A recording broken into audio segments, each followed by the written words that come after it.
Kodiak Island Borough Assembly Work Session for Thursday, January 11th, 2024 at 6:30 p.m. and we are in the Borough Assembly Chambers. First item on the agenda is citizens' comments. The local number is 1-907-486-3231. The toll-free number 855-492-9202. And please come forward and state your name, sign in, and all the good stuff. Thanks, Seema. Good evening. This is a reminder that senior citizen and disabled veterans applications are due on January 16th. We also need to remind business owners that personal property forms are also due on that day. At stake for business personal property owners is the $20,000 exemption and a 10% penalty for late filing, or the $20,000 exemption, a 10% penalty, and a $300 no file fee penalty for not filing. So please, all business owners, don't forget to file your personal property. Anyone can call our office at 907-486-9353 if they need help with either their senior or disabled vet application or their business personal property filing forms. Thank you. Any call-ins? No call-ins? Dave?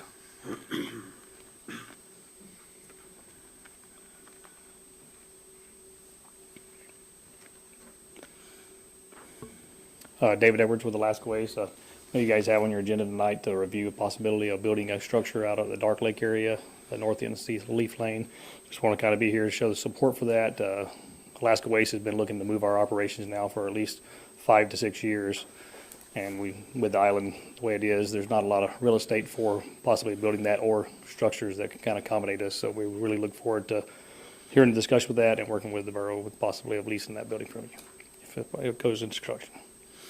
Thank you, Dave. I'm glad to be here in case we have some questions, too. Thank you. Anyone else wishing to come forward or call in? Seeing no call-ins, we'll go ahead and move on to the agenda items. First one being request consideration to plan and design for possible construction of a solid waste contractor facility at the Dark Lake Ball Field and Kodiak Island Borough storage area, a parcel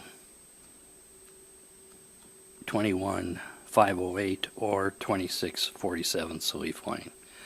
Staff report, Amy? Thank you, Mr. Mayor. We got a letter from Alaska Waste in June of 2021 requesting that we do something like this, and this subject has kind of ebbed and flowed throughout that time. Tonight we have our Engineering and Facilities Director, Mr. Conrad, here to explain kind of that timeline and walk you through some of the options that we have. Included in your packet are a couple of different maps, aerial maps of the area where a proposed building would go, and Dave's going to add some other information that we found out. We wanted to know contractually if it was all right to tie a building to a solid waste contract, if we could require someone to rent a facility that we owned in the contract. So we worked on some of those details, and Dave is here to present that. Thank you. Well, that may have just summed it up, but no. So this has been discussed for several years, and this is the area that when I moved here was Smokies. So it was stacked way high with cars and everything. I think that it would be prudent for us to maybe do some environmental sampling in that area. However, I have looked at the EPA and the state ADC website is not listed as a contaminated site currently. I've also confirmed that with the former head of ADEC Solid Waste, who was quite astonished that it wasn't listed, but it's still prudent to do something of this nature. Alaska Waste came to Mr. Powers, sent a letter to Mr. Powers. We briefly discussed it and never really pursued this particular thing. During the tenure of, we'll call it 2 managers ago, we were instructed to move dumpsters to that site. So consequently, we're there all the time.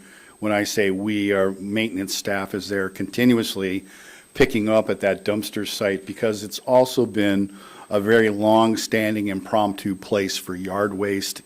It has now evolved to, within the last 2 weeks, we probably picked up 3 houses worth of carpet, vinyl tile, vinyl that was torn up. We picked up 3/4 of a pickup truck of drywall dumped behind the barriers today. So this is costing all of the ratepayers. If this were to be considered, there could be a couple of options. Alaska Waste has asked for a building that has 3 bays so that they can perform maintenance in those bays and possibly store vehicles. Also office space, break room space, and some storage space in there. I would promote that if the borough is going to do this, that the borough does not have, other than the Baylor building, any place to do our own maintenance or repair on our own vehicles. So we could potentially save some money by considering adding another bay to this strictly for borough use. Detailing vehicles, cleaning up vehicles, putting chains on, storing items. So there's a viable option. I also wanted to look at other options, and there's a potential to put a MRF in this site. So we could consider doing a material recovery facility. So this would enhance our ability to do recycling. There's many things you can do at a MRF. It would place a responsible party and a place to keep cameras and potentially monitor what goes on at that site. When currently it is it's out of the city limits, so consequently the troopers, this is probably not the troopers' main goal to enforce anything, but if it is developed into a site that is centrally located, everyone goes to Safeway for groceries. 98% of the people in town go to Safeway for groceries, so it's right there. It's right next to our recycling center, so I think it would be a potential to promote this in whatever aspect comes out of this. Another option would be, we've recently been looking at doing the wear layer on the floor at the Baylor. And when you look, and there's photographs at the end of the packet that you have, there are photographs of the ceiling and or floor of the Baylor building. And the very first time that the wear layer was removed, which is a 2 to 3 inch layer in the Baylor, that because the municipal solid waste is pushed with a uniloader, that wears that concrete. And it's been replaced once since I've been here, but my understanding is prior to my employment, the wear layer was removed attempted to be removed with a very large excavator. That was stopped fairly shortly into the process, and it went into where the concrete was cut and then jackhammered out. As a result, when the first layer was replaced after the job, when they started running trash, all of the liquids involved in the municipal solid waste were running through the slab. My understanding is that they came in and they drilled holes and injected the slab to stop it from leaking. You can see the injection ports. You can also see where they cement parged over it. I can find no record of that work, but it's quite visible. Where I'm going with this is our structural engineer is a little bit concerned that that floor may be compromised, and we're running garbage trucks in there, we're running utiloaders, we let the public back in there. So we may need to consider doing a structural analysis. If that were to be the case, there is, just before the landfill on the right-hand side, there's a large rock knob. And every time I see a big rock sticking up on borough property, I think about cover. So consequently, we could actually blast that, use that, and process that rock just like we did this past year for cover, make a flat area, and look at either building a building like this out at the landfill so that all of the solid waste activities, storage, were to take place right at the landfill. We recover the rock as part of the cost of doing business out there, and we either build a new baler and convert the old baler to the facility that the contractor is requesting, or we repair the existing baler floor to whatever structural requirements that the that the engineers advise us to, after we consider that, and build a building out there. That would put your entire solid waste management, other than recycling, at the landfill. The inconvenience of that would be people are used to driving right down the street here to go to Alaska Waste's office. One of the reasons Alaska Waste wants to move out of that office is because Alaska Waste is Waste Connections is their parent company. Waste Management, the first or second largest waste company in the United States, owns the facility, and they have not been wanting to do repairs to said facility. That is one of the reasons that Alaska Waste has expressed interest in partnering with us to do this. There is a letter or email in here from the attorney who discusses the advantages and potential hindrances to connecting this particular, if this facility were to be built, to connecting it to an actual contract. It could, in my conversation I had with the attorney, is it could actually dissuade certain groups or entities for bidding this because they don't want to be tied to a facility as part of a solid waste contract. But that's a risk that is, quite frankly, not my decision to make, but I thought we should look at as many aspects as possible when we were looking at this conversation. I could go on, but I think I hit the highlights. I'm happy to answer any questions. Discussion, Ryan? So the first thing that I'm curious on is this proposal, is the funding source for this proposal looked at as the enterprise fund, or is this Sands enterprise fund? I would say that you could look at it as enterprise fund investment. Ratepayers pay for the garbage. There are funds available. I don't necessarily, I think there are alternative funding potential available. I hate to deplete that fund because we continuously need to buy and upgrade equipment. Our baler is pretty old. We'll be talking about rebuild here a little later. Our scale is getting older, although you can still buy serviceable parts for the scale, but we're not the best at doing maintenance on stuff. We're beyond our 10-year life. Our code states that our vehicles are technically supposed to be turned over at 10 years. There isn't any vehicle that I'm aware of that's been turned over 10 years since I've been here. Not that that's a bad thing, but the dump trucks may go a few more years, but they're working on 15 years old, I think, 13 years old. So these are all capital items that have to be done on a regular basis that we need to consider making sure we have the funding to be able to renew our operational equipment. Bo. Thank you, Mr. Conrad. So my first question, and pardon my ignorance, I haven't taken the tour yet, as Manager Williams suggested.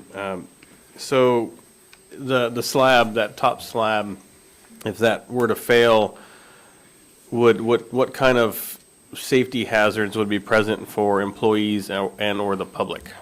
If that were to fail, it would be catastrophic. I don't know that we're there. I don't think we're not seeing debris coming down or anything like this, but I think this engineer is doing a CYA. And I think it's because of the damage, and I'm happy to, go out there with any of you to look at this. I don't feel threatened when I'm down there walking underneath it. However, it is a consideration. And that wear layer, it's just gonna keep going. We're gonna have to replace it again and again and again. And this was replaced, I believe, 6 years ago. And here we are now again looking at replacing that wear layer. There were, I'm gonna call them I-beams for lack of a better way to put it, that were put in the slab and were below the wear surface. It has worn to the point where the top flange of the I-beam is gone. There was, at the last time we did this, we actually cut notches in the remainder of that and put rebar in those notches and then poured over it for reinforcement. Within that amount of time, we are now down into that rebar. That's how quickly this wears. Continue. Okay, thank you. So a couple more, this is, I guess, more of a statements for the record is so presumably then, if we were to construct a facility at the landfill to kind of a catch-all, I don't know if you or anyone here has the answer to this question, but I do all of my payments online or anything. Would this require residents to drive out to the landfill this time of year to conduct business? Well, Aside from the normal landfill operation? I think that a phone call with a credit card and/or online payments, or you can do recurring payments with a credit card, or I think less and less people go into the facility, but that would actually be a question better answered by David.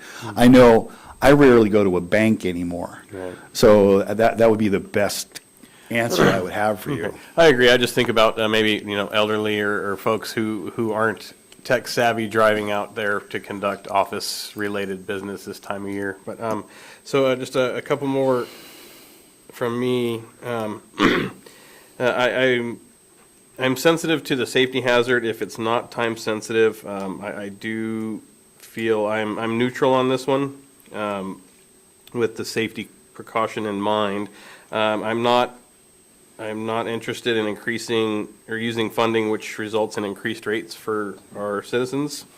And while I'm not opposed to constructing a facility over on Salif, if we don't link that to the contract, my concern is that is an expensive build, and I think about that crane down at the dock that sits idle, and this kind of rings similar to me if we don't link that, but I also acknowledge that that could disincentivize proposals or bids for that contract, but I'm not comfortable if we were to make that optional. I couldn't support it for that reason. I wouldn't want that expensive build to sit idle. Thank you.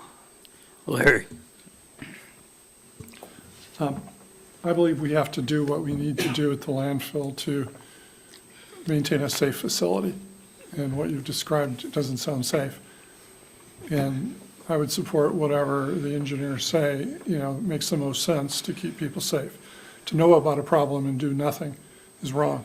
And our employees are there, and I appreciate the fact that you're taking a close look at it. I'm not at all interested in building a facility at Dark Lake for a number of reasons. One, just because of the cost itself. I believe you pay for it one way or the other. But the main reason is the borough doesn't have much, has very little land. And the Smokies is a nice place. And to build a building right in the middle of it without a comprehensive plan, I would be a little concerned with.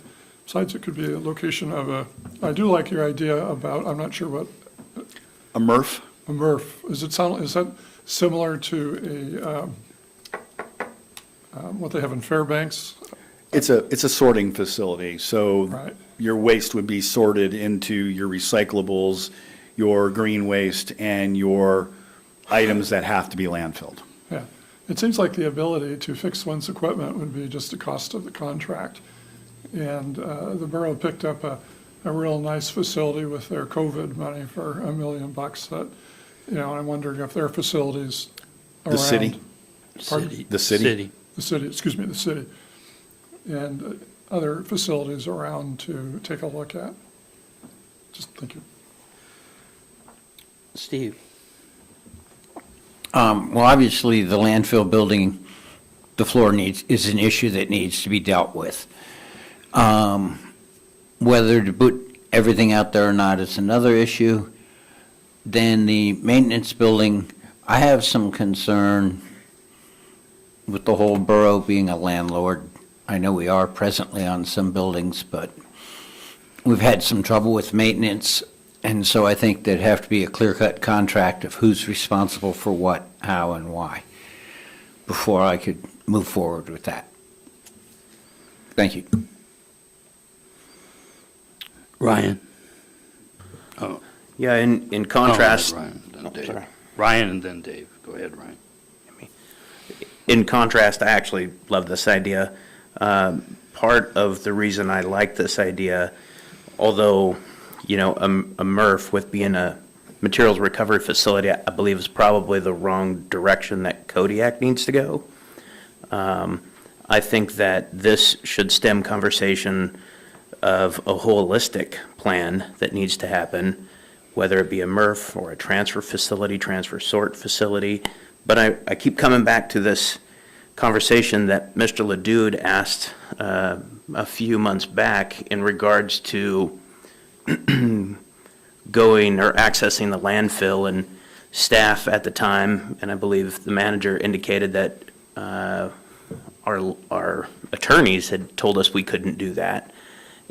Part of our permit or part of something, and I just keep coming back to that. So before we move forward with any type of MRF or transfer facility or recycling entity, I think we should probably sort that out for number one. But I guess the crux of this is that having a borough-owned facility, tying it to a waste contract that we are going to keep waste services for our residents, I think is genius. And I truly do support that. I think that this needs to be further examined and planned, but I do support this. Dave, then James. So to Thank you. answer a question that Mr. Whiteside had as well, or to add to the answer, we collect taxes for both the city and the borough right outside here in collection boxes. There'd be no reason why there couldn't be payment boxes set up outside the borough for payments to the solid waste contractor. Therefore, they can be responsible for collecting that. People wouldn't have to go out there if they didn't want to. I would, however, encourage folks to go to the landfill, simply because it's right now 260 pounds a day free, 5-6 days a week. Let's see, James and then Jared. So I'm looking at the GIS photo that you guys provided. There isn't a lot of measurements between the hand-drawn structure that's presented in the grid paper, 50 by 25, and basically another 50 by 25. First floor, second floor, mezzanine. I mean, it's looking like it's about 100 feet wide by 50 feet deep, because this third grid paper says ground level connected to shop, whether it's on one side or the other. But so to me, that's about 100 feet by 50. And you're talking about adding more to that. But then when you look at this site photo off of GIS, doesn't give any measurements. So how large is this? And are we talking about taking out the ball field and any parking area for that?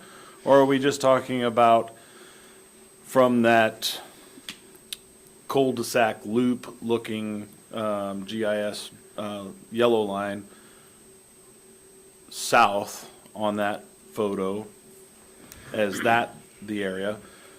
I think it's a good idea. I just am not sure about the location that we're looking at, because the photo doesn't have anything on there. And then the other, I'm sorry? It has a little white piece of paper on it, whether you're looking at one or the other, but is that 100 by 50? Is that, it doesn't have any measurements on it. That's what I'm trying to get at. We don't know what that size is.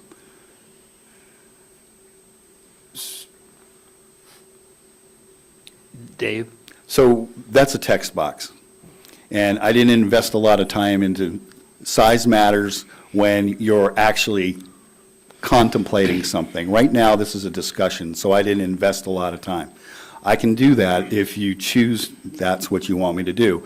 I came here tonight to present and get direction, and if that's where you want me to go, that is not a problem. I do believe there is enough area at that facility.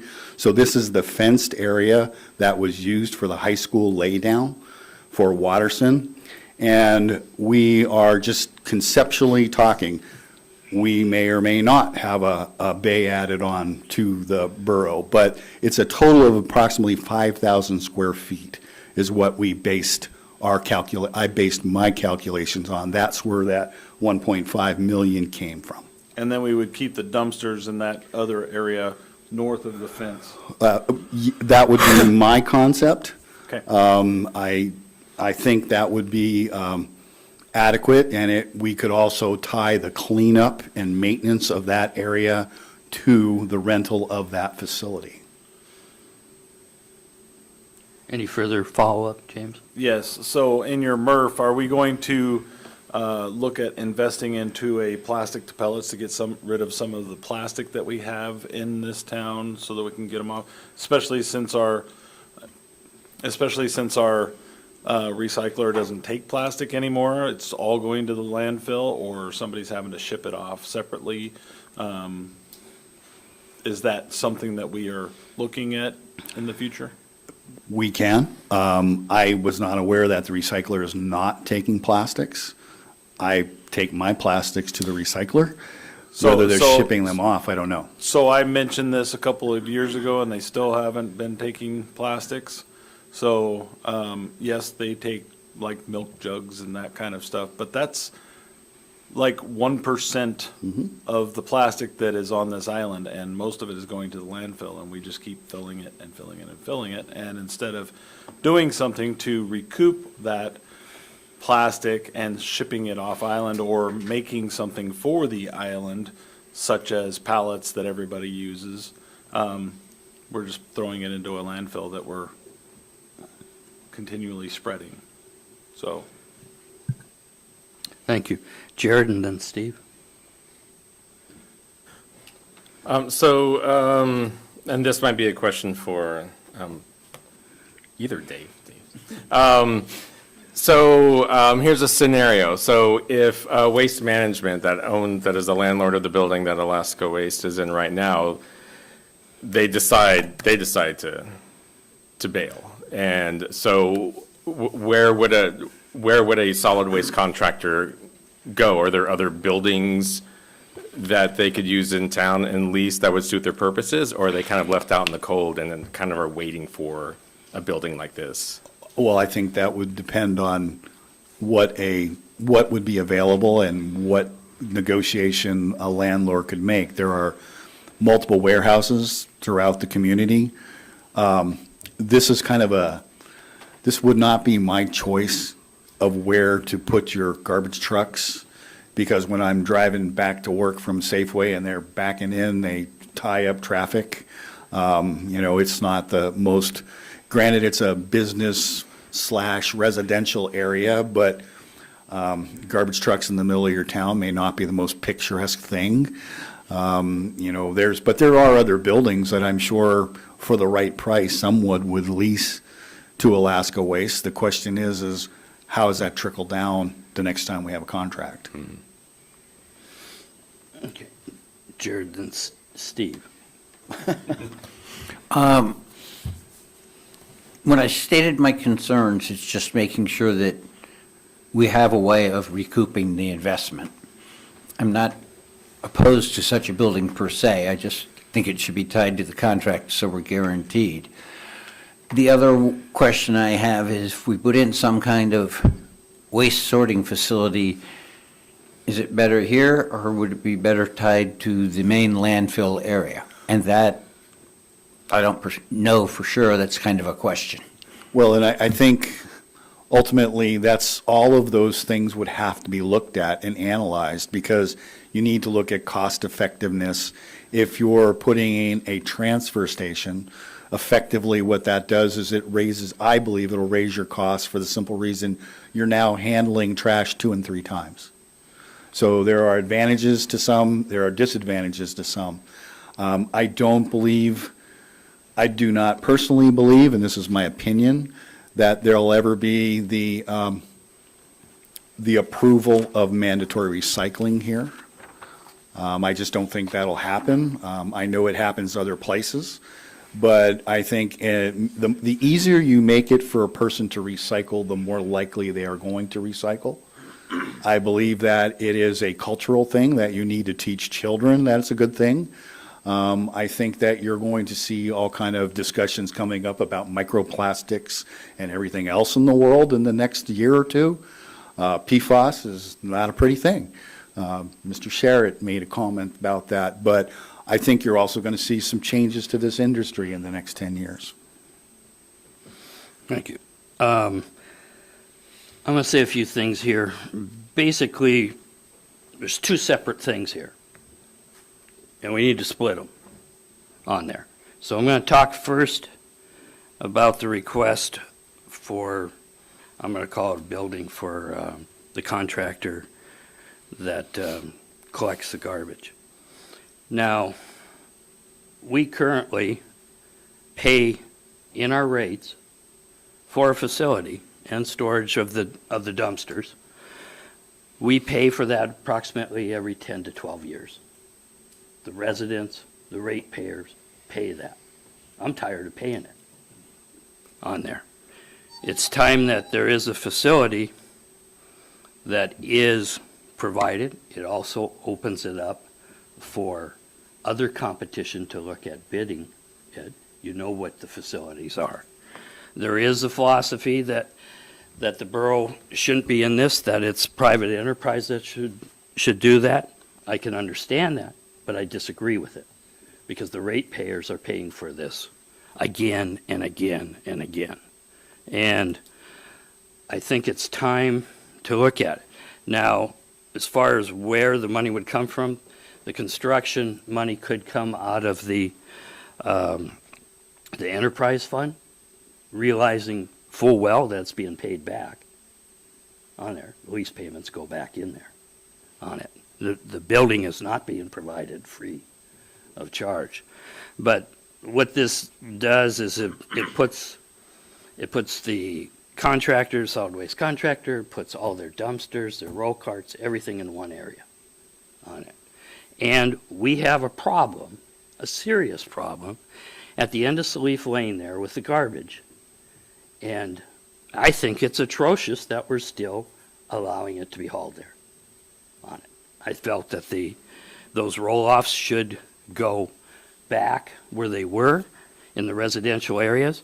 So this is an opportunity to do that. Now, as far as the location out at the landfill, I disagree with that wholeheartedly.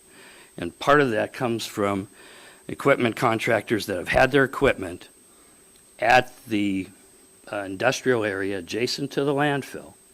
And the wiring, the rats love to eat the wiring out of equipment. And it's not pretty when it happens. So, and I am one of them that likes the ability to go to Alaska Waste office and pay my bill in person. Larry, is that you? It's just chirping at you. Okay, well, kick its ass. So I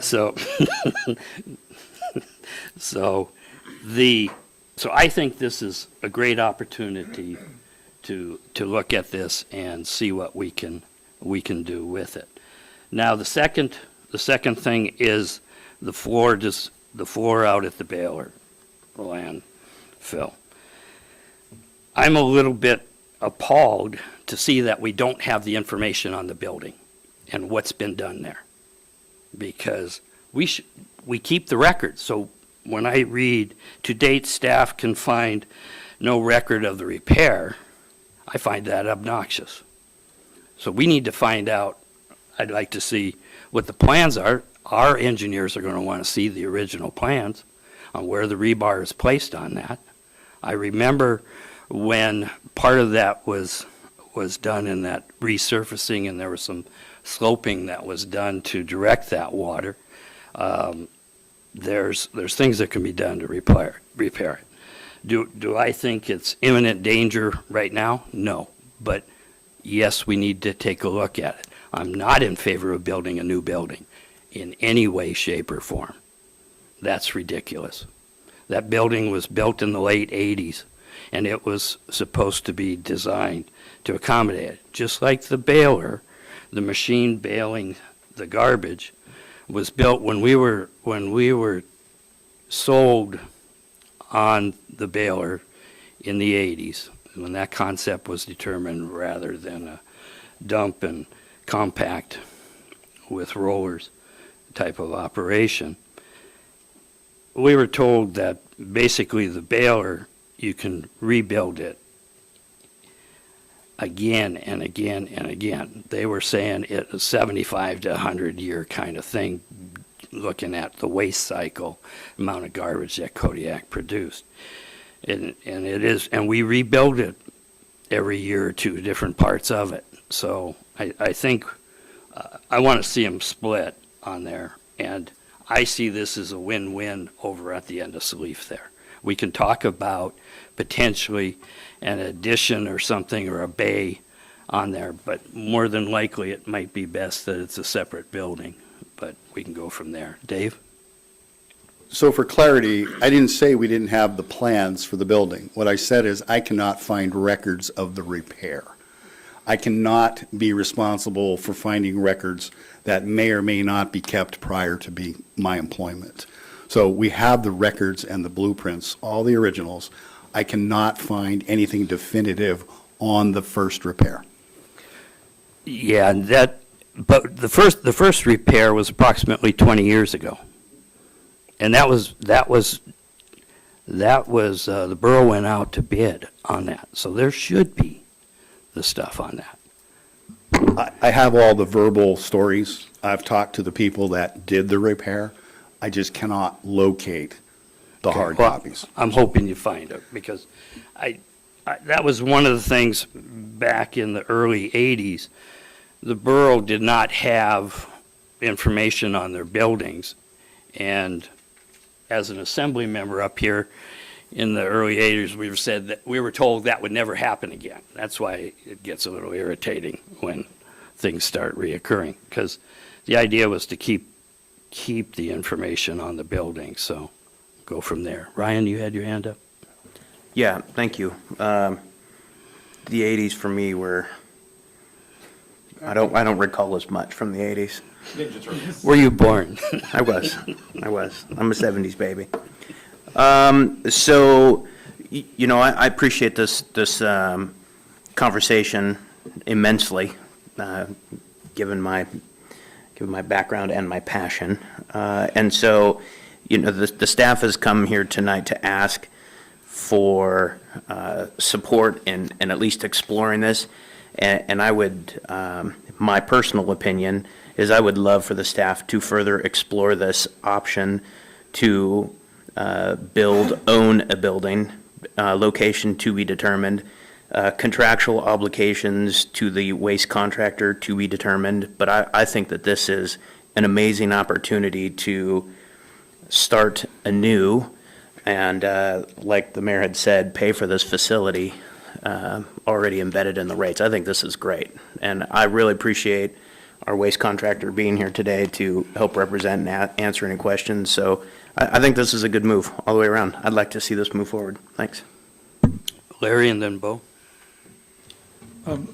For clarity's sake, I'm not a structural engineer and I don't pretend to be one. So it seems to me what you're asking for is to go farther than your recommendation and have somebody who really knows what they're doing taking a look at that facility out at the baler. And I would support that 100%. We're lay people, generally speaking, knowledgeable in our own profession, if you will, but knowing whether that building is safe or not is something that I think we need to go to the next stage to really know what's going on there. And there's enough unknowns there that I think that's a good step, and I hope that we'll move forward on that as soon as possible, and then we can make decisions on the strategy to remediate, rebuild, or something. And we really can't make any decision on that one way or the other until we have enough information in front of us to make a good decision. As far as the other facility, I realize that having a shop, if you will, might attract more local contractors, who don't have a facility, because that would be a big cost factor for somebody doing it. So I'd see that would be important. But I also, maybe if I look at this the way we built the NOAA building and the hospital, is we build a facility and it's essentially rented by whoever the contractor is, one way or the other. and it pays for itself. Essentially, when everything's said and done, we own a good building that's been well taken care of. So maybe we need to look, if I look at it that way, I'm not as opposed. But finally, I will just say, and I said it before, we have so little land, and we don't have a comprehensive plan. When the city was looking to build a fire hall, and I know there are a lot of stipulations, and, to put a facility in the middle of an area that would tie that land down for a long time, that would bother me. It's not so much that I'm against the facility, it's putting it there without a comprehensive study of where it would fit best. Thanks. Bo? Thank you. I agree with a few people in that. I would be comfortable in separating out the more immediate issue of inspecting and potentially repairing or replacing that slab. I could support that topic or that repair separate from the larger issue of facilities. And I strongly agree with Mr. Turner. If we are going to head in that direction, I'm very neutral on the proposal. I do think it would be, if we're going to invest that much money in a new facility, Mr. Turner nailed it with, we do need to modernize how we approach waste management. Plastic is an issue. I'm the nerd up here, and I've been out at sea. Microplastics, all plastics are a problem. There's studies coming out now that show it's in everything we eat. Plastic is everywhere. We should be responsible stewards as a community that is based on resources coming from land and the sea. We should take that seriously and be responsible for what we're putting out there. So I could support a more advanced approach to the facility, but near term, I agree with Mr. Ledoux. I could support the near term need for inspecting and replacing that slab for safety reasons. Scott?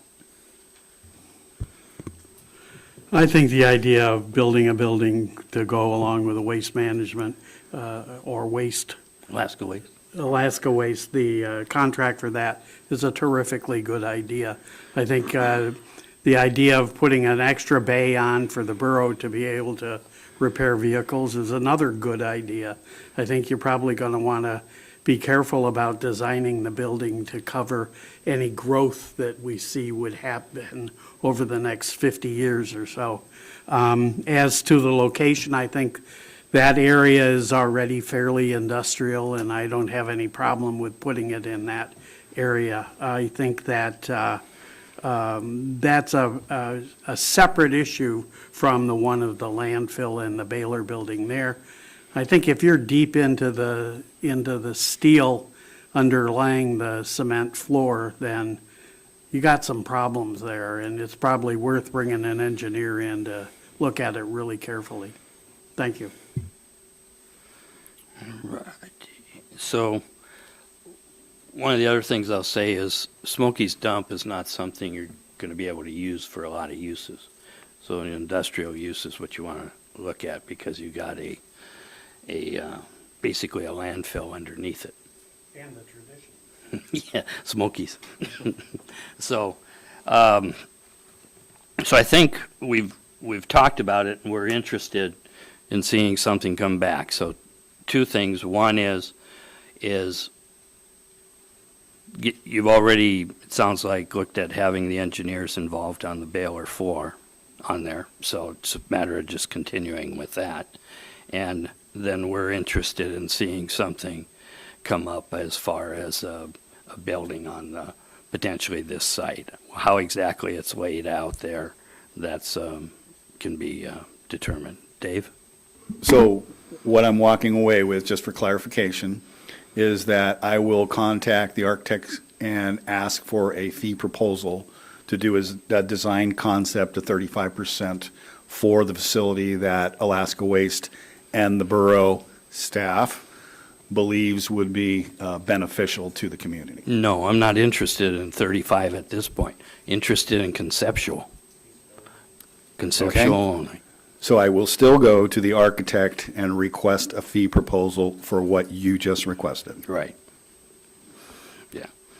When you start going down the road to 35, you're obligating yourself to 65 and 95 as far as I'm concerned. This is conceptual that lets us move things around and see how it'll go from there. Ryan?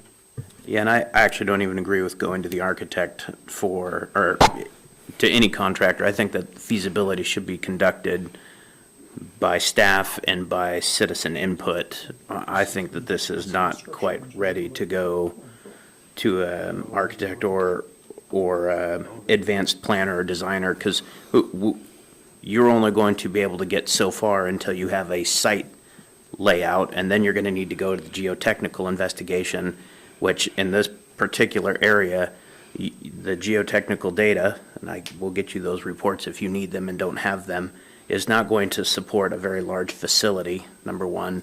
And number two, there are some environmental concerns that will need to be brought into putting the building here. So I'm looking at this more of a feasibility. Does this building work? Does this concept work? Does the interferences from the borough contractual language that exists now interfere with the contractor's ability to operate the facility as owned by the borough? And what does that do for our contracted rates? And how does that get reduced out of the contract amount? If we snapped our fingers and have a building, what does that look like for the rate? So I'm looking at this from more of a feasibility standpoint. I love the idea, but I think that we're going to find some significant legal hurdles on the way that our contract is written for our waste contractor to be able to reduce the rates if this building, again, snap our fingers and a building comes up. So I think that this is going to bring a tremendous amount of Further discussion. needed resolve for future solid waste or for future waste management contracts. So, Dave, you feel comfortable with, as we're talking kind of the conceptual end rather than a design? Yeah. I understand the conceptual end, but I'm hearing Two different multiple facets of what's wanted, so I don't have a clear direction. Yeah, one of the things is why I'm saying the conceptual, and Dave is saying he still wants to go out for some of that conceptual on there is because one, they don't feel they have that capability on staff or the time on there. I don't know. We can see what a fee schedule would be for that. I don't have any idea, but for the conceptual end. But you'll be talking to them and bring something back in that respect. That's what I would say right now. Then we're going to find out more. Because this is a work in progress. So we'll let it go. Dave? So the only thing I want to leave you with the thought of is that the current Baylor building was actually supposed to go at Smokies originally. That was the site, correct? That was before it was designed. It was designed specifically for out there at the landfill. I did the drilling and blasting on it for Gaston, who did the excavation with Brecken. So that was in the late 80s. Explosives were fun.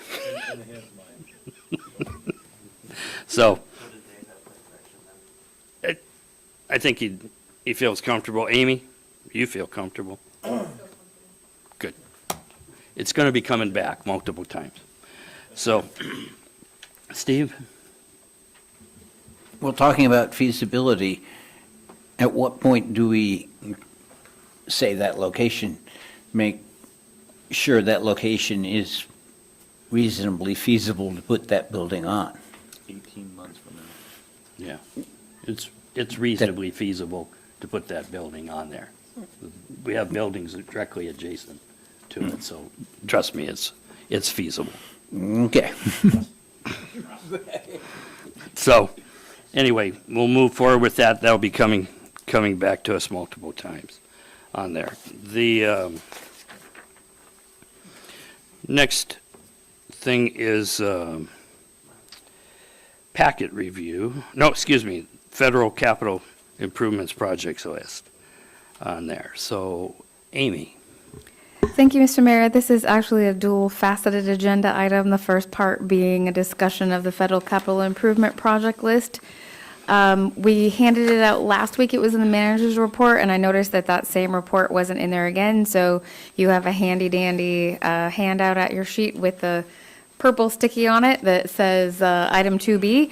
This is the list that we got from Sebastian O'Kelly. He drafts that every year and gives it to us. That's his idea of the direction that we should go for our federal CIP list. In your packet is the one that we passed last year. It's very confusing because it has my signature on it, and it's going to throw you off a little bit. But this is the list that we're asking you to review for this year, so that's the first facet of this conversation. The second facet would be the possible lobbying for this list in Washington, D.C., and there's some information included in your packet about that. So however you want to discuss that, if those align with what your priorities look like, or you have questions or things that you would like to see changed. This does have to be passed as a resolution by the assembly, so. And you're speaking to the handout that you gave tonight with the purple Yes. sticky. Yes, and it very closely matches last year, so there's not a lot of real new stuff on there. Larry? With item 5 that talks about the Russian C4 import ban, didn't the president recently, 2 weeks ago, take care of that problem? Yes, he did. So we probably need to adjust that before we act like we haven't heard anything in 2 weeks.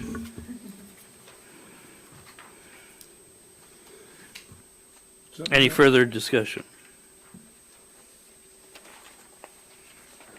Okay, Amy? Or Bo, excuse me. Well, which part are we discussing still, currently?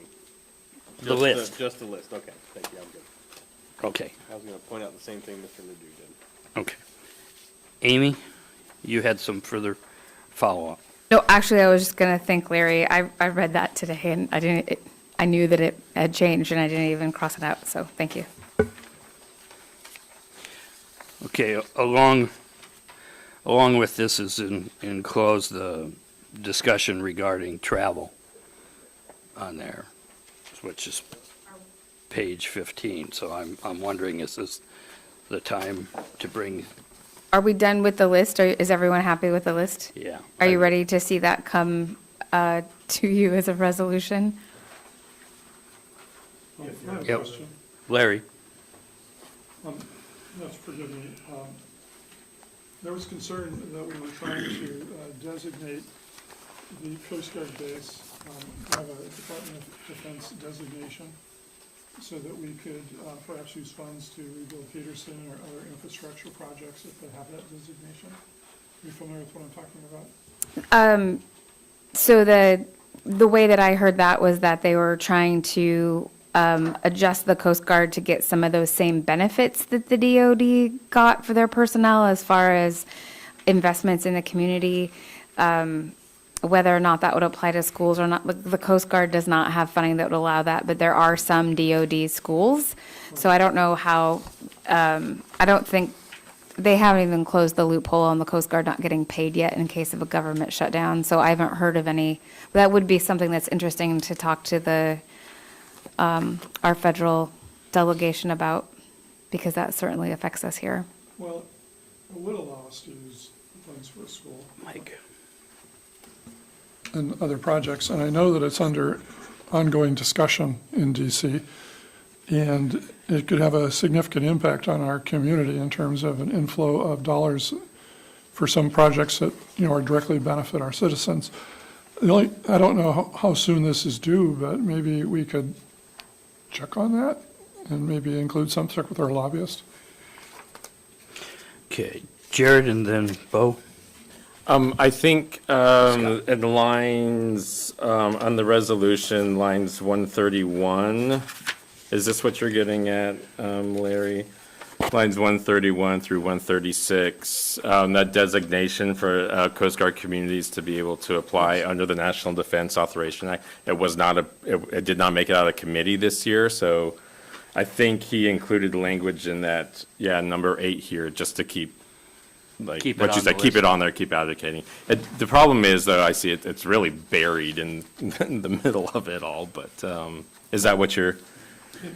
Go ahead, It Larry. is, and I wondered if perhaps we could talk about separating it out a little bit, because it is sort of buried within that, and it is an important concern. I agree with you. I think that would be a very good thing to actually talk to Coast Guard headquarters about as well, and the impact that it has. I don't think there's any community in the nation that is affected by the Coast Guard like Kodiak is. Bo and then Scott. So I'm looking at item number 12 as well. It would make sense to me, although they are clearly separate, separate language used or distinct language used in each one. However, I view them as a very similar topic for discussion over on the Hill. So I would prefer to see these two coupled, if that is possible, given they go hand in hand, or help me walk. Go ahead, Amy. Slow walk me through this one a No, little well, bit. so yes, obviously they're both military, but the Coast Guard being a Department of Homeland Security versus the Department of Defense issues are completely different issues. Right. The Coast Guard issues that we'd want to be looking at are icebreakers being home ported here, how much money we get per student if it's a military student living on base, stuff like that. This military Arctic present one is completely different, and it's talking about the Navy's presence in the Arctic. So, right, all of the Department of Right. Defense, right? So that it's just a different animal. Well, I think they're separate. I understand, but I also question the reality of either of those happening here. I think the Coast Guard, as I understand it, has been pretty clear that this is not their desired location for either. Has there been any For the advanced icebreakers? Right. Has there been any advanced discussion there? My knowledge is a little dated on that, but it There's been sounded more like discussion. The Coast Guard is bringing in different sizes of icebreakers. Kodiak would only be eligible for the medium size of icebreaker, which they aren't rolling out yet. So that first larger size one right now is looking at going at Juneau just because they have the available space for it right now. We do have to do some work with docks and deep water access in order to expand for any additional out of what's coming right now. We have that medium endurance cutter coming, and then we have FRCs, which stands for fast response cutters coming, which are smaller, and so our waterways are more than adequate for them. But if we want to expand in those larger cutter sizes, then we're going to have to do some work on our port. Thank you. Yeah, and one of the things that interests the Coast Guard also is if the Woman's Bay entrance was widened and deepened, they could bring in a larger fuel tanker than they currently are able to bring in for bringing fuel. Okay, that's where I was hung up, is I was under the impression that that wasn't possible, but it sounds like it is. Just depends on how much money you want to spend, sir. Yeah. Okay. Thank you. Scott? Mine was covered. Thank you. Okay. Any further discussion on that? I just wanted to point out lines 46 through 49, there is a place to insert any capital projects descriptions that you might want to off of our state list that you think we might want to ask federal money for, or if you have projects that you want to list. Otherwise, those lines obviously will just be taken out when you see that in a resolution. Okay. Amy, you want to talk about the travel lobbying? Or you want me to? I'm happy either way. Okay. Mr. Mayor, if I No, may interrupt, please. When would you like to see this back on the agenda? Do you want this at the upcoming meeting? Yes. Or the meeting, The 2 weeks upcoming. from? It'd be this best to have that On Thursday. done, yeah, Okay. because All right. travel would Thank you. take place. Then the next item that we've talked about a little bit, past work sessions, is the travel on there. Currently, I'm looking at traveling for Alaska Municipal League to the NACO, National Association of Counties, is what that stands for. So boroughs are part of counties. Legislative conference in Washington, D.C., so I will be there. AML contributes towards reimbursing part of the expense in NOVA. What is that amount that they reimburse? They reimburse approximately $2,700 for your travel to NACO. But as it stands right now, your impending travel is about negative $3,827. I just wanted the Yeah, assembly with to that. be aware of the status of the mayor's budget, travel budget, so. Yeah, so, and this doesn't include the AML conference in Juneau that I'm looking at going to too. In the packet for this item, there's 8 pages. On page 7 of the packet, it has all of that listed out with the dollar amounts. Page, okay, I don't have that page 7. I have just the You can look at my computer if you want to read mine. 21. Okay. Let's go to 21. Oh, back page. 21, 22. Okay. This is what we got. So, part of the way I'm looking at it, and we can decide if you want to agree or disagree, is basically it's an opportunity while I'm in Washington DC for the manager, Amy Williams, to meet me there, and we would, she's talked with Sebastian about helping set up meetings with different people for lobbying for these things that we're looking to pass on our federal capital improvements list.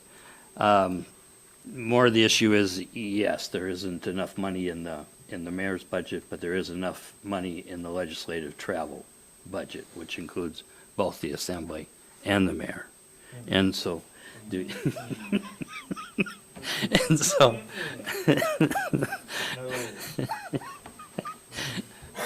thank you for that vote of confidence, James. So it's just full disclosure. You've got the information there. I personally think that it's beneficial to the community of Kodiak for us to do the travel. And the city has shown before that has worked well for them. So it's up to the assembly what we should do. Scott? I'm supportive of both of the manager and the mayor going. I've been there before, and the more you have, the more people you have, the more articulate people you have there, the better off you are. I think one of the issues is going to be contentious, and that's trying to derive the kind of response that military has as opposed to Department of Homeland Security regarding schools for Coast Guard-based things. I think that's going to be something that is going to be a challenge to get fixed. I think Sullivan's already working on that. I don't know how that's going, though, at all. But I think having both the mayor and the manager go together is a good idea. Oh. Thank you. Do we know, it was, I don't know, a week or two ago, we weren't sure what level of participation Mr. O'Kelly was going to commit to us. Do we have an answer on that now, or an update? Yes, we do. Sebastian is able to spend all day with us on the 13th, or 14th, Valentine's Day. So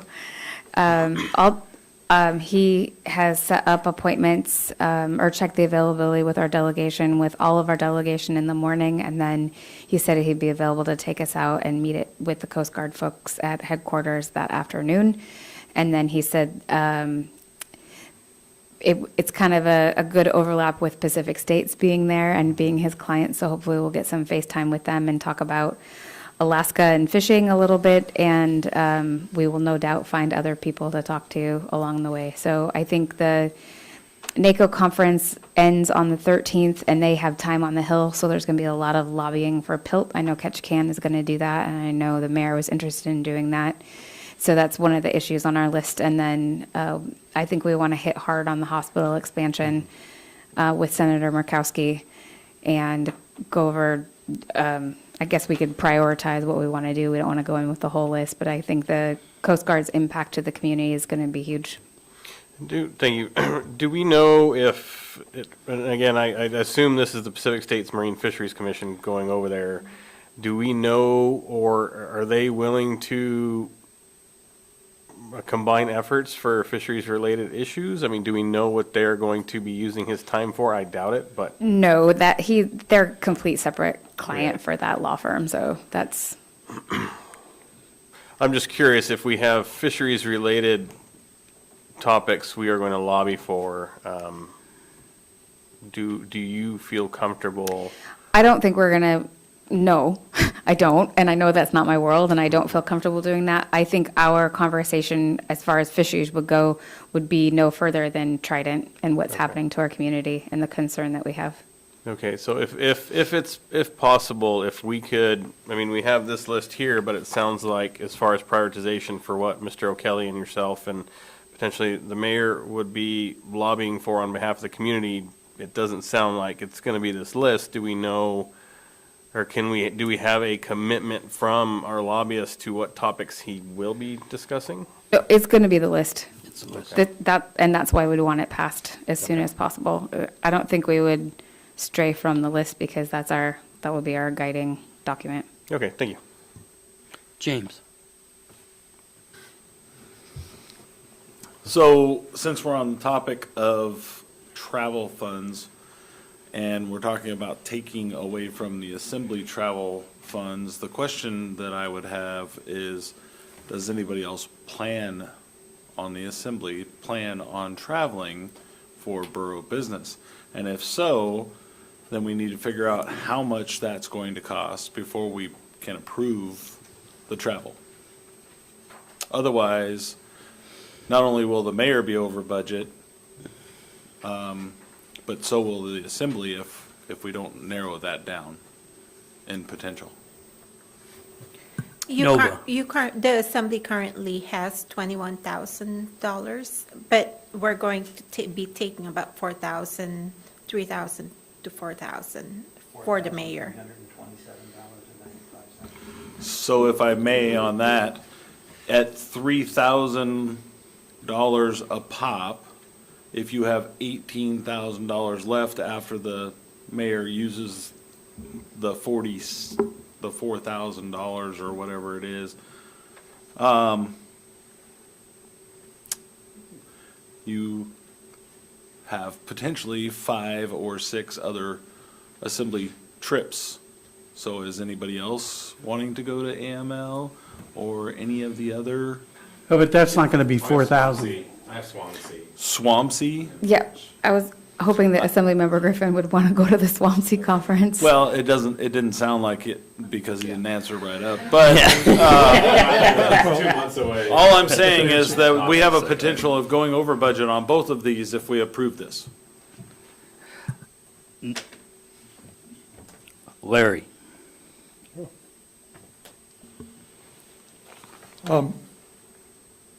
It's hard to say whether you want to go to Juneau until you know what's happening in Juneau. Personally, my time in Juneau, when people go down to fly-ins, it's the least effect you can have on actually talking to people who are listening to, because they're overwhelmed. You get to talk to a lot of people. The legislature is really glad and commissioners are glad when everybody leaves. The real effective is one-on-one, like when Gary's in town or Louise is in town, and they will tell you who you need to talk to. But if you ever have been a part of these, you make appointments to talk to all these senators and legislators, and they're not really, I mean, they hear it over and over and over, the same thing, and it's just not effective at really changing policy. And I also, I've been to, at the federal level, I don't really see, honestly, that it's that much a benefit either per se. It depends on the issue that they want to talk about, and the key is they want to talk about, because it's an active consideration. What I have found is that Alaska is a small state.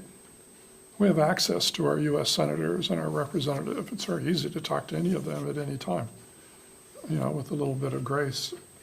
And they are aware of these issues. And would rather have the money spent bringing them inviting them to talk to our community. And if the lobbyist is going to spend the whole day talking to two people, why couldn't they be online talking to the entire assembly that whole day about these issues? And I'm just saying that when we're tightening our belt everywhere, travel is an area that we really need to be really keen on taking a look at. And but I generally, I would go to Juneau if I felt there was a specific issue that I could influence on that I couldn't do here. But I generally believe that's not the case. They're nice, fun things to go to sometimes. Bo, then Ryan? I agree with Mr. Ledoux, and I'm sensitive to when I see lines turning red. In this case, I don't have a strong preference who attends on our behalf. Do we know, please pardon my ignorance with Mr. O'Kelly, I feel that you are perfectly suited to address anything and everything Coast Guard for very clear reasons. The hospital projects, broadband service, some of these other ones are very straightforward and intuitive for anyone lobbying on our behalf. Does Mr. O'Kelly have the background and ability to touch on the half a dozen or more fishery or wildlife related issues? The answer is yes. He's been there for a number of years. He worked for, I've forgotten the former Stevens LIO legislative affairs guy that runs the shop that Sebastian O'Kelly's in. But he has superb connections. Okay, thank you. That was my concern. Just making sure whomever goes on our behalf, we can cover all these bases and speak to these in depth when the time comes. Thank you. Ryan and then Scott? Thanks. So I think it's fun to sit up here and listen to this because we as a governing body set a budget. We ask other people to set budgets and operate within those budgets. And here we're looking at a budget that we've already broke. I am not in support of any further expenditures on the mayor's budget, and I am in favor of preserving the assembly's budget, even if no one travels, and maybe returning some of those budgeted funds. Thank you. Scott? Government costs money. You can't predict the future. You do the best you can, and things come up. And here's one that's come up. I think you'll be a lot better off, stronger appeal if you have both the manager and the mayor in DC talking to these guys. Yeah. I'll say too that the budget, we weren't sure when the budget was originally done, it wasn't done for me as mayor. It didn't include travel for NACO, Alaska Municipal League on NACO, and which most of it is reimbursed, but not all of it. So the intent will be to have that in on the next budget. The main concern is not overspending. That's part of why the clerk asks who's interested in traveling. Right now, as far as the travel for the assembly and the mayor, you've got the Alaska Municipal League in Juneau in February, and you have the Swampsea in March, and that's the extent of kind of the out-of-town travel that I understand for them. There may be an additional Alaska Municipal League travel for myself, but we'll see what that entails. Basically, Nils says that he would like me to travel, then I'm interested in it because they reimburse most of it on there. So, has to be Mr. approved by Mayor, them. the spring travel will be covered by AML fully.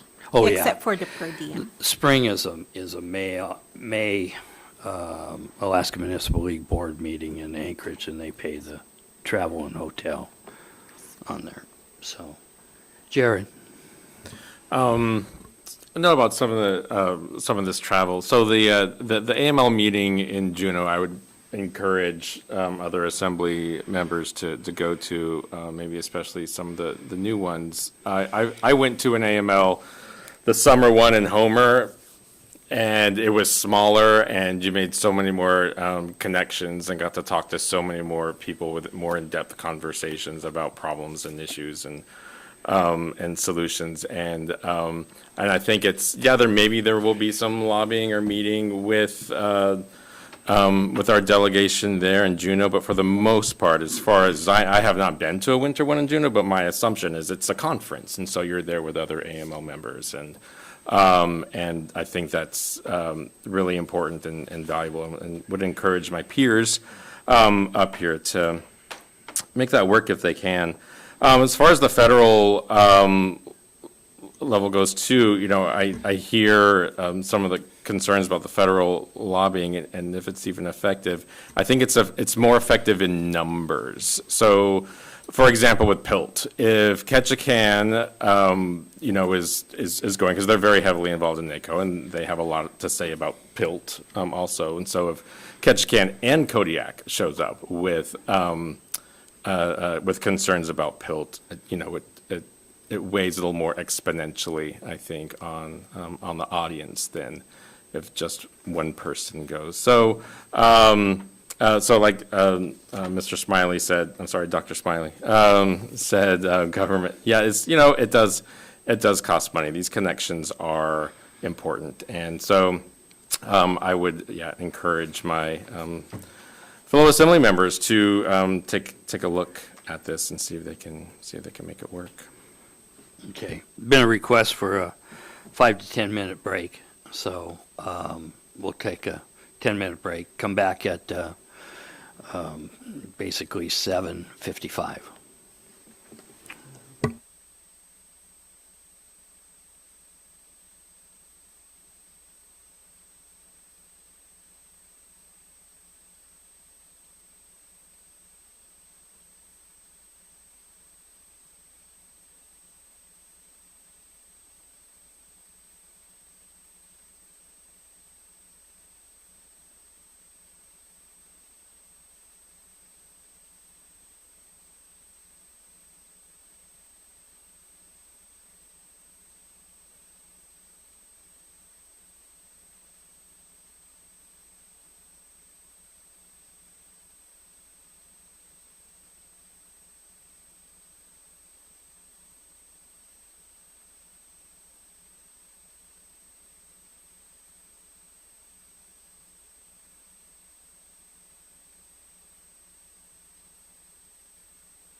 everybo's back a little bit early, so basically we're only on YouTube and not on the radio. So we'll go ahead and reconvene the work session, and basically to wrap up on the travel.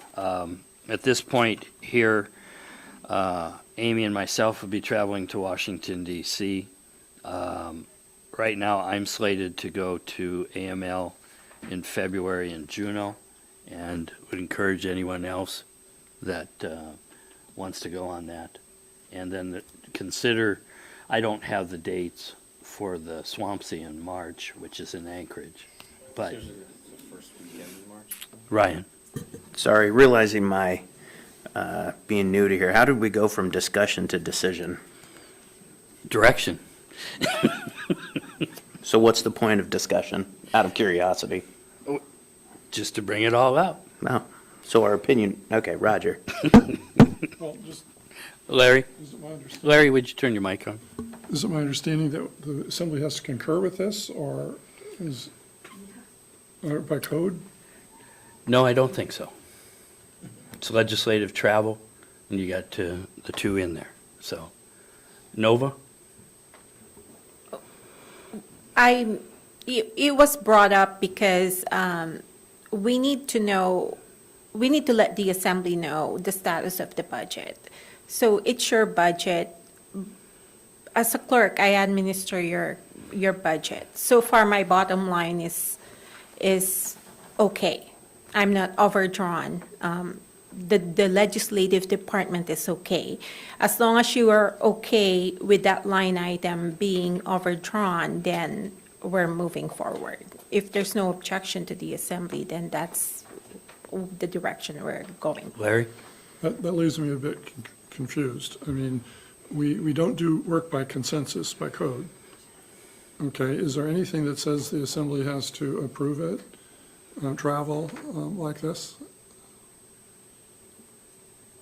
You approved the budget, so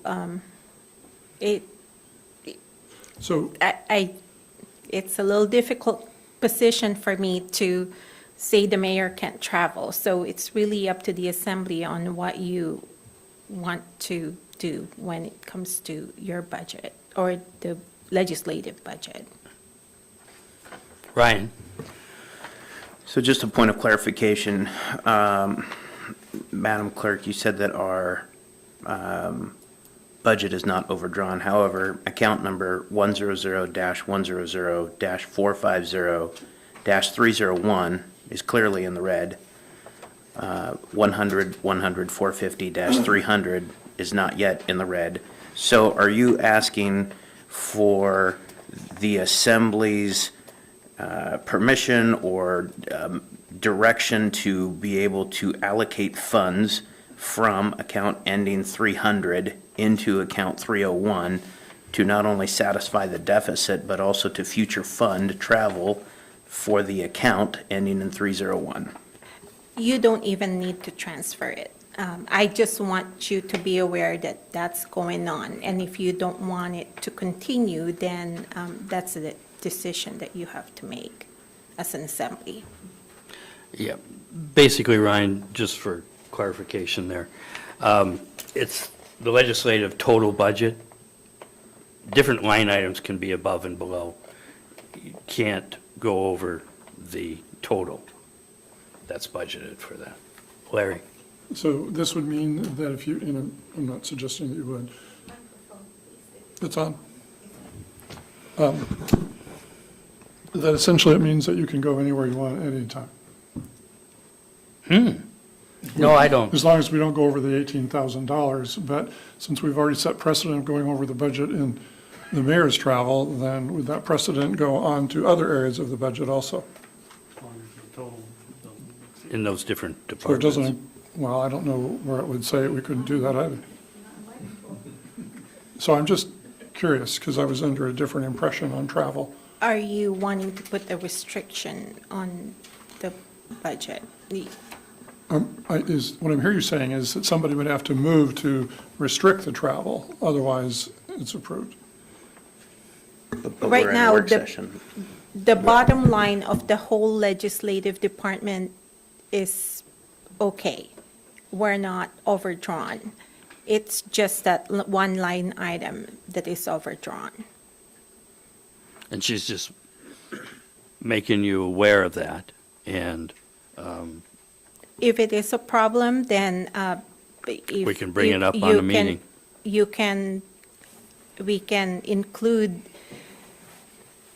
an amendment to the budget at the next budget amendment, if that's the desire of the assembly, but it's really totally up to you on what you want to do.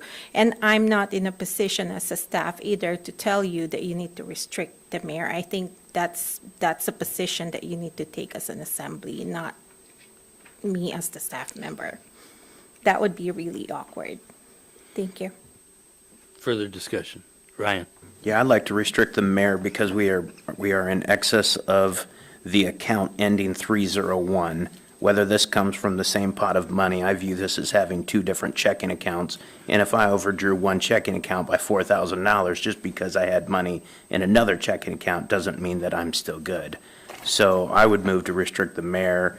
And on the heels of that, I would encourage the assembly over the next 7 days before the next meeting, that if you have anticipated travel coming up, to get that in so that we can, talk about that for the regular meeting and vote this in or out and then just be done with this. But to ask somebody who's traveling right now and get a response right now, I think is unfair. But I would move to restrict the mayor's travel until we can further disseminate the future of the assembly's travel. Discussion. Jared? So in all of the other organizations that I am involved in, been involved in, there's, when something like this happens, there's a budget amendment, there's a budget revision, either a quarterly budget or budget adjustment, either a quarterly budget adjustment or a mid-year budget adjustment. And we don't really do that so much for small little things, like, I don't know.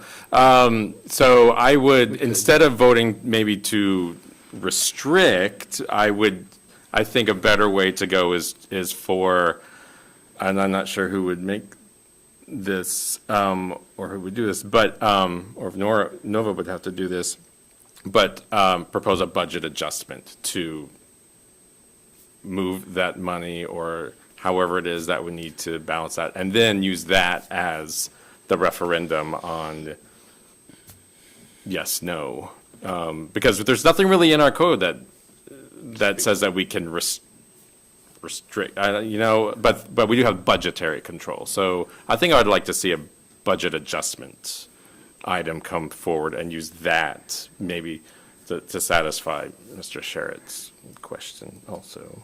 Amy, you had your hand up. Thank you, Mr. Mayor.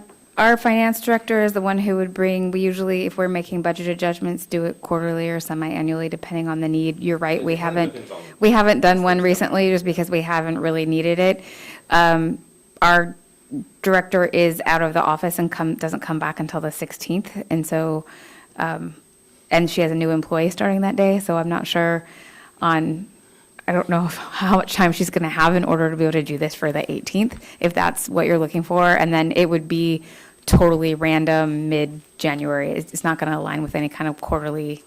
And we can always, this is something we do when we play outside of the lines. The budget is just what we think is going to happen. It's never what actually happens. So there is a way to go back and change it after the fact. So we're within. For the department directors, what we were told was just as long as you aren't overspending your total of your department, you can adjust within the department as much as you need. So we don't have to make an adjustment until I had $75,000 and now I've spent $80,000. Now I need to find $5,000 from some other place and put in my department. But that's the way we do it within the departments. So, Bo. Thank you. So I inherited the current operating budget. I think for the sake of optics and being responsible to the public with what we're spending, I would encourage everyone to think about this line next time we are discussing the budget. We have spent a substantial amount of time on this topic. It takes away from more important matters. I don't like the idea of spending a line down and then moving money after the fact. I understand that's the audit, we have auditing processes, and this happens fairly frequently. But I think being responsible stewards of these funds, I encourage everyone to be proactive with the next budget cycle to prevent this, because we are wasting taxpayer time right now, and that doesn't sit well with me. I don't like seeing red line items and then putting people in the position to approve or deny something when we have much larger issues to talk about. So I find all of this very unsatisfying. Larry? My questions to Nova earlier, and certainly not intended to put her in a position. My question was, is there anything in the code that says that we have to approve this travel? And you said no. And if the answer is no, then from my point of view, the decision is the manager's. The mayor does not have any fiduciary authority over the budget whatsoever. And when any, I don't want to say any, if any employee goes over the budget, I assume that has to be approved by the manager in travel substantially. At least in my bailiwick it was, and but what it does, interestingly enough, it puts you in a position of saying no to the mayor. Okay, and I don't think that's a fair position to be in, and so I think that, but the amount of money we're spending, we could have given to a nonprofit and probably had a direct effect. But in any case, it is what it is, and I accept that it's within your authority to grant this. I don't think the manager has authority over the legislative part of the budget, and I think that it's a policy decision, and I hate to throw it right back at you, but you make the policy, Well, and we carry it out. So if it was one of my department directors coming to me, asking me if they could travel outside of their budget and they had other money inside of their department, I would just have to weigh it against the other needs in their department and realize it's only January, right? We're only halfway through the fiscal year, so I'd want to keep that in mind for what might be coming up over the next 6 months and make the best decision we could. And if I could not stay within that budget, then I come to the assembly and say, I need a budget adjustment, please, because this came up and we didn't expect it. Well, two thoughts. One is, I'm just trying to understand the code, not folklore or what we've done in the past, or, because that doesn't really mean anything for the most part. So what I'm hearing is that there's nothing against the code for the mayor overspending his budget, because he's apparently going to do that. So I'm assuming that. And I'm assuming we just wasted 45 minutes of our time, because this whole discussion is moot, simply because it's not in the code one way or the other. So, thank you. Nova? Mr. Mayor, I think it's important for me to bring it up, though, and let you, That's why she brought it. make you aware of where your budget is. So I just thought I'd bring it up. Now can we Thank you. move on? For $4,000, We have a new rule that says So, okay, moving on to packet review. Words and presentation will be a proclamation declaring Coast Guard Appreciation Day. Any comments on that? It was enclosed in the packet, so let me know if you have any suggestions. Bo? I just noticed there's a typo in the document, that's all I had. Okay, give that to Nova. What's the typo? Jared's supposed to find those. I don't have it in front of me, but there's a typo in the certificate itself. Okay, Just was- thank you for the check there. Next is public hearings. We have ordinance number 2024-13, amending Title III, Revenue and Finance, Chapter 3.30, Contract, Purchase, Sale, and Transfer Procedures, and Section 3.30.020, Limitation on Manager's Authority to increase the spending authority from $25,000 to $50,000 on there. Staff report. I'm going to throw that at you, Jared. Yeah, we've talked about this a couple of times, and there's new language in here, an amendment by Mr. Sherritt to include language about vendors, and so, but the 50,000 is still in there, so not much to add unless Mr. Sherritt, I guess, through the mayor, Ryan, would like to anything talk about. you want to say? No, the only addition for vendor was to ensure that there was no contract shifting or lower payments of the ceiling value to the same vendor, and that's captured. Thank you. And was the intent that the 50,000 then is, to that vendor is yearly? Anything above that has to come back? Wasn't that part of the discussion? In one fiscal year. Okay. Just making sure we're in agreement. Next, any further discussion on that? Next is authorization for the manager to purchase material for the landfill baler rebuild. Amy? Thank you, Mr. Mayor. As discussed in our earlier discussion, every year or two, we rebuild a portion of the baler to keep it working. This is an authorization for me to sign off for a purchase from Pioneer Supply for Harris Press parts, and there's actually the invoice listed in your packet there for all the pieces and parts. That invoice amount, not to exceed $55,000, includes all of the parts, the shipping for those parts, and a boom truck rental to install those parts. If you have questions about those individual parts or the process, Dave is here to answer any of your questions. Any discussion? Question? James? So, on this piece, I'm glad that it's towards the end, because once we approve the 50,000, we don't have to discuss this. Right, but the idea is being straightforward right now under the existing. No, I understand that. But once we get into the meeting and if, let's say we do approve the manager's spending limit, then what are we gonna do about this line item? Are we going to It says- amend the agenda? No, I think we can just continue. There's two ways of looking at it. One is go ahead and vote on it. I don't think there's going to be any problem passing it.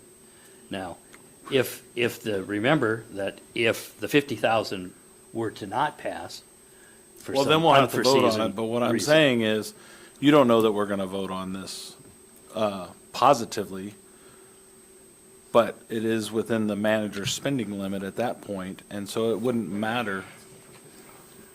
No, the piece is $41,983.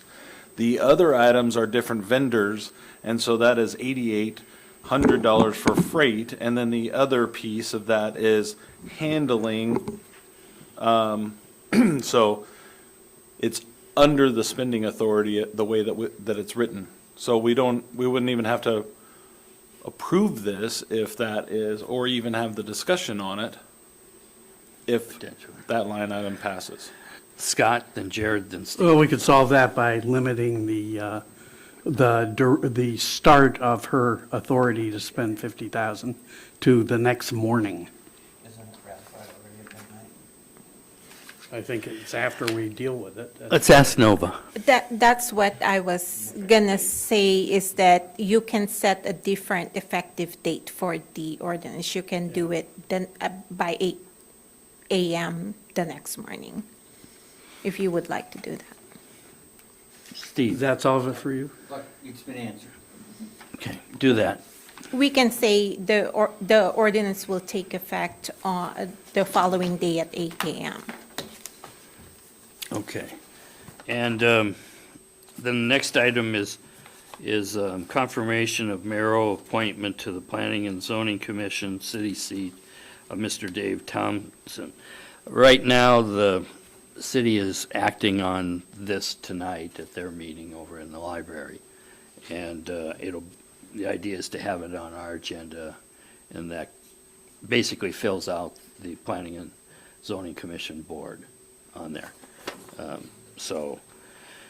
He was the only applicant, and they were acting on it here tonight. Got an addendum to that, too. So then the next thing is confirmation of the assembly appointment to the Women's Bay Service Area Board of Mr. John Moline. Nova?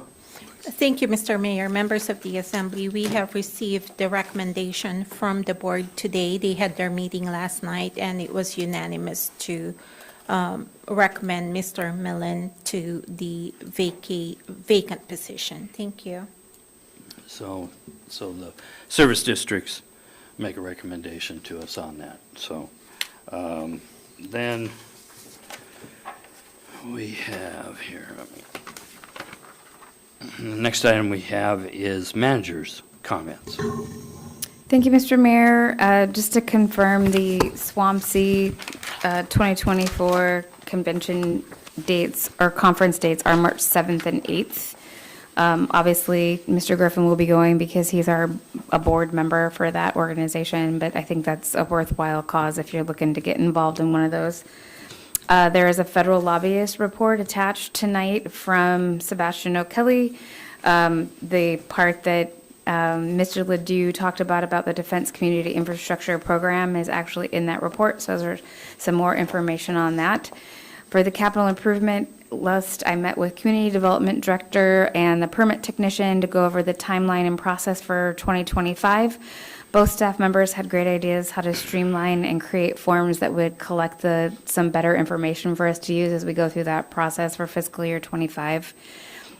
We also got our 2024 projects into the Alaska Legislative Finance Division database, which we call CAPSIS. So those are all in, and so we are officially in the database for those programs.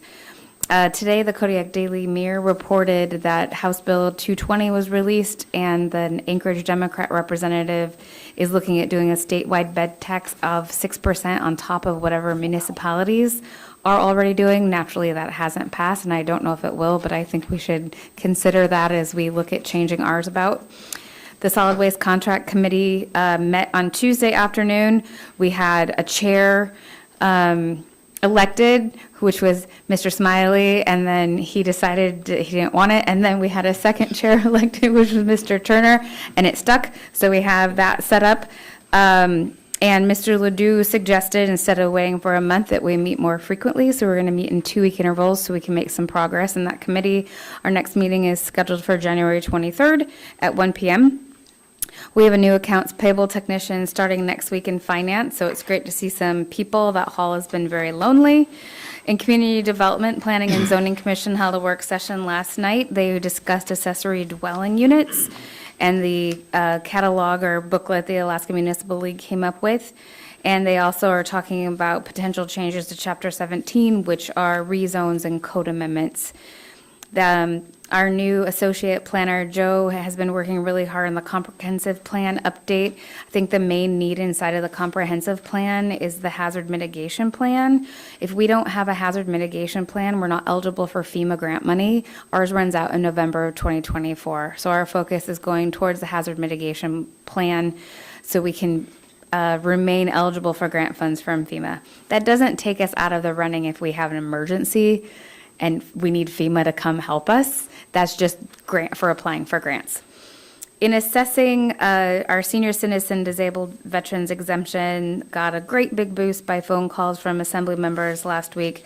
They were in the paper with their picture this week on Tuesday.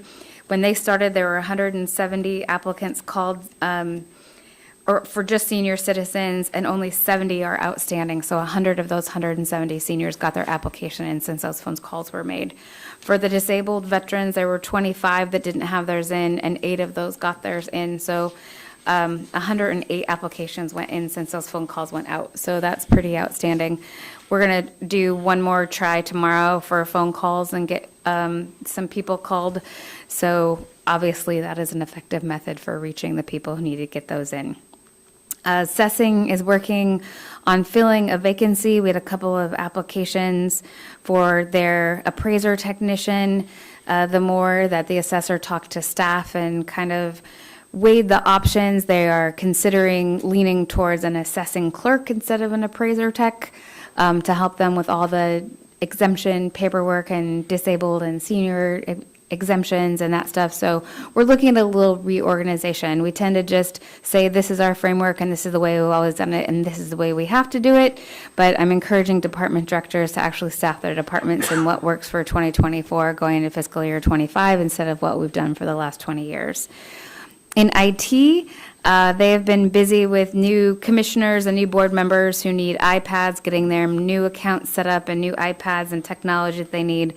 They continue to work on their infrastructure, backups and upgrades. We still have about 10% of those computers that haven't been updated to Windows 11. So if your laptops are not running Windows 11, let's get you in contact with IT and get you updated. They are still kind of moving us into Microsoft Teams instead of Zoom, so everyone's kind of getting training on how to chat inside of Teams. So every once in a while, Fred will send me a message and it's purple and I don't know what to do, but we're working on getting everyone used to that. It's a great communication system for people inside of the office here. In finance, for property taxes, the annual 4-week newspaper publication of foreclosures is planned for February 16th. Right out here in the foyer, you're going to see a spreadsheet with all taxes that are overdue. Unfortunately, it's thick. So there's a lot of folks that haven't paid for a few years, and so that all is being prepared to go out. In engineering, I think the biggest and one of the most disappointing things that happened last week was we were really happy our excavator made it to the island, but when it got here, we found that it had been beat up pretty bad by cargo that was next to it, so it's going to stay out there and get shipped right back to the state of Washington for an inspection. The borough is asking for a new machine instead of the one that got beat up on the way over. We're also requesting that the shipping company pay for the rent of the excavator that we're going to have to continue running from Brecken until the new one gets here. It's probably going to be a while before we have an answer to all of that, but the excavator rode on the barge next to a crane, and that crane broke loose, and it broke the glass and damaged the top and the stuff that was on the other side of it, and the crane itself is all beat up, so there was a lot of damage. The staff is working with the Denali Commission. We did a joint grant request with CANA. We were having some disagreement on who was going to lead because it's a landfill solid waste issue, and we want to own it because we're the permit holders and we're concerned with what comes in the landfill, but CANA wants to own it because they want to own it too. And so we met with the Denali Commission, Jenna and Dave did this week, and Denali Commission is going to allow us to continue our joint application, but they're going to fund it to both. So we'll get the funding that has to do with our landfill stuff, and they will get the funding that has to do with their requests. So they're being very cooperative in working with us, which is wonderful. At the KFRC, working on the discharge permit project plans are getting ready to go to the Architectural Review Board. It's been a while since the Architectural Review Board has met. They're going to meet at 3 p.m. on January 22nd and go over some of our current projects. We were worried about being able to get them all together, but every single one of them said, yes, we'll be there, so that's great. Long Technologies is coming both to work at the KFRC and to work on our electric boiler here at the borough. And the Coast Guard approved the use of the ball field out by Peterson for our laydown field for the Peterson roof, and that was really the last step that we needed as far as approvals. Materials already have been ordered. The rest are going to be ordered within the next 30 to 45 days, and we're meeting with that contractor rather regularly to make sure that we're up to date. And then the rest of your packet is just that update. You'll see that it also goes to the city officials as well, because Sebastian O'Kelly is our lobbyist and their lobbyist as well. So he is up on the city and the borough issues, and if you have any questions, I'm happy to answer. Any questions? Seeing none, we'll move on to the clerk's comments. Thank you, Mr. Mayor, members of the Assembly. We have distributed a letter to you regarding your financial disclosure statements. They are due on March 15, and please don't forget, because there's a penalty if you are late. We also have notified the manager, the planning and zoning commissioners, and also the school board of the requirement to file. Records, I think Irene and I, the past 2 weeks, have worked on 15 years worth of contracts, and we've been inputting metadata on those contracts, and it's been quiet, so it's been perfect. So we were able to focus on contracts, and we're getting caught up slowly.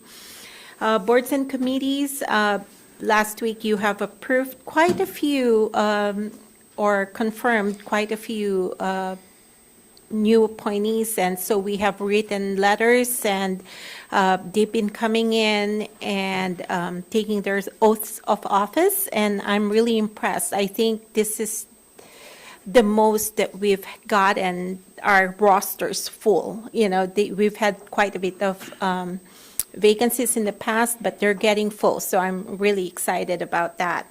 And also, we've been updating our website, and also setting up accounts for like the new commissioners in iCompass, monitoring exit disclosures to those who didn't reapply or were not appointed this time around. We have also written letters to those who have served on the different committees, and we also sent them certificates. And so we're really thankful for their service.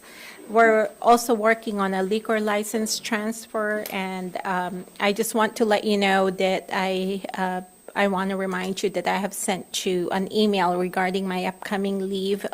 My contract says that I have to notify you whenever I take a leave of absence of 5 or more days. Thank you. All righty. Next is Assembly Member comments. James, I'll start with you. So on the Kodiak College, during the Kodiak College meeting, we were informed that the city would like to have a seat on the college as an ex officio, just like the assembly does. And so that's going to be discussed further in the next meeting, as well as between the city mayor and Jason. So we'll see what comes of that. But that's all I've got tonight. Steve.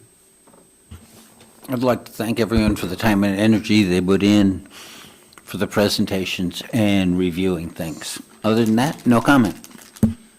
Jared. Thank you, Nova, Amy, and staff. Bo. He's not here anymore, but Amy, if you would please pass my gratitude for Mr. Conrad's patience, I would very much appreciate that. Larry. Just one question I was going to ask Mr. Conrad. Has this building, was it evaluated for seismic safety when they did that evaluation of borough buildings? Yes. I would have to ask him. I don't know the answer to that. And could that, I know the school district had an extensive study, but I never saw the evaluation of this building. And result of that study, a lot of changes were made in almost every building in the district. But I wasn't aware of any changes in this building, and it was built, prior to seismic codes. And so as we look at this building and its use by our employees, I sort of would like to be able to find out where that seismic evaluation is and see what was done with those recommendations. Thank you. Scott. No comment. Ryan. Yeah, I'd like to take this opportunity to thank my fellow assembly members during our discussion regarding the budget, the travel budget. Although the sentiment may have been 45 minutes of wasted time, I want to really drive home the point that if we as a governing body set a budget, we should follow it. If we ran our personal finances like a government budget, we would all be broke. And so I would rather have a 45-minute discussion about breaking a $4,000 budget than a $400,000 budget. And I think that the new or incoming, I guess, naivety of myself is that I just can't see why we even set a budget if we're going to sit up here and pontificate about how we can self-justify breaking it. No further comments. Thank you. Next is mayor's comments and passing out. If you hand that to Ryan. And there's your copy, Larry. And pass down. Pink slips?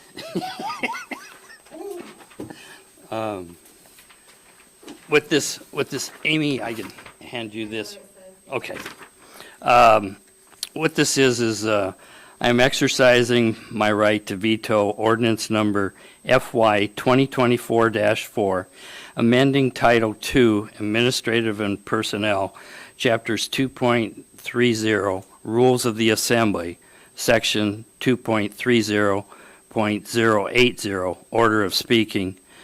And this veto is in accordance to Kodiak Island Borough Code 2.20.060, which states, and you can read that. We'll skip down to the next paragraph, which is, I am exercising my right to veto before the next regular meeting of January 18th, 2024. My reasons for veto are following. Ordinance number FY 2024-4 restricts the free flow of discussion. Assembly debate should not be restricted, but rather be encouraged. Debates provide an avenue for those who are unfamiliar with an issue to become knowledgeable and to allow for greater understanding of those who may hold opposing opinions. Next is the mayor and assembly have a responsibility to express their opinion on issues, as well as to take time to listen to their peers in order for the public to become well-informed. Next, I support the idea of conducting meetings in an engaging, informative, and well-argued debates. And last, this ordinance puts an additional burden on clerk staff, as they will be required to track how many times and how long each assembly member speaks. So I'm just handing it out. So that's my mayor's comments on there. That's all I got tonight.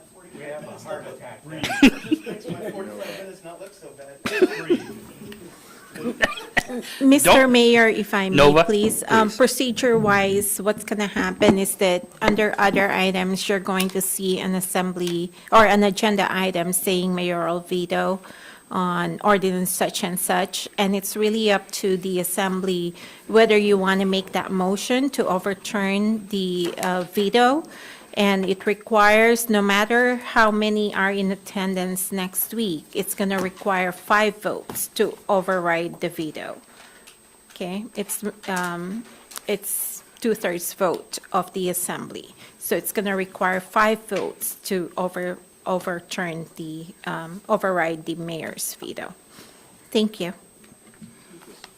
Thank you. So, official travel calendars, February 10th through 13th is the NACO Legislative Conference, Washington, D.C. February 18th to 24th is the AML Winter Conference in Juneau.